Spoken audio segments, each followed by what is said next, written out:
I know you're craving something sweet, so why not make this cake? It's moist, it's chocolatey, heavenly delicious, and of course, very easy to make. Let's go! Take a mini bowl and add all of your ingredients, starting from the dry ones.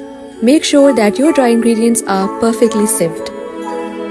Then add in all of your wet ingredients and mix it really well. Hot water is necessary, I just love it, it takes your cocoa powder to another level. Mix this baby up and make sure there are no lumps. And here comes my mini heart cake mold, I am in love with it. You can also make it without an oven. Save it and make it. Bye bye.